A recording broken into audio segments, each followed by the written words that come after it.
Hello, everybody. Adam Tomio here, Product Marketing Manager for Cisco Secure Endpoint. Today, we're joined by Ashley Benj, a real-life Cisco threat hunter. So we're going to talk a little bit about kind of what does a day in life look like for Ashley and where she came from in her background. So let's dive in. So let's start with the easy one, Ashley. Give us an idea on how did you get started in threat hunting? What's your experience like, or how did you get rolling?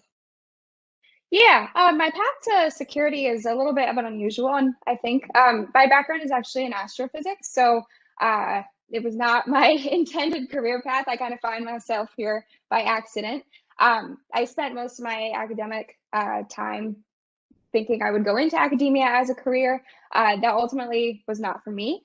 And so my very first job in security was in detection and response research. And so that was awesome. That gave me a really good background in a lot of different topics related to security. I got to work on some really interesting projects, got brought up to speed very quickly. And so it was kind of like drinking out of a fire hose at first. Found myself doing some really interesting work there. I transitioned over to working for an outreach team. And so that was research intended to be public facing. I also did like a lot of our public facing talks at conferences, things along those lines. Then I transitioned over to the research and efficacy team in AMP. And so there, my hunting is dedicated to identifying any kind of gaps in coverage in Cisco security products. So we're looking to identify really unusual or unique attacks and make sure that we're able to defend our customers from them. Awesome. Sounds like you've been having a lot of fun every day. So give us an idea kind of about threat hunting as an activity. If you can give us a little bit of background or talk to us a little bit about kind of the continuity of hunts, that it's not just a hunt and go away kind of thing, Yep. and give us kind of some background there.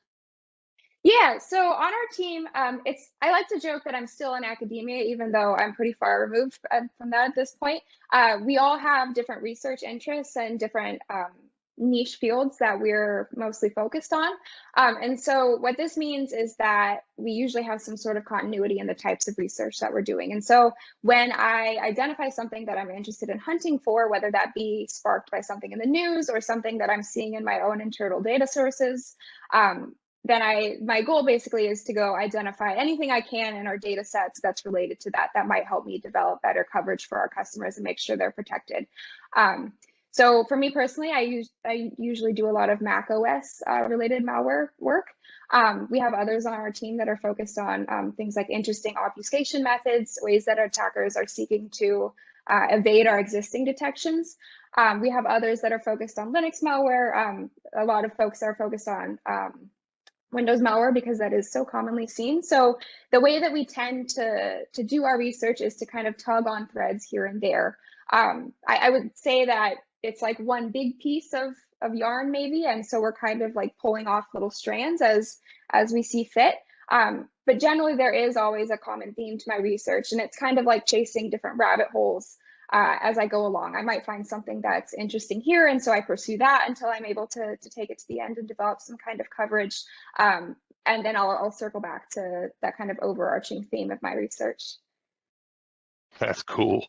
So without giving away the trade craft and the trade secrets, I've got to ask the question is how? Talk to us about kind of, again, without giving away a lot of the trade craft or things of that nature, but, where are you getting the telemetry from, threat intel, those kind of things. And then I'll keep probing you as we go along because this is just amazing to me. Yeah.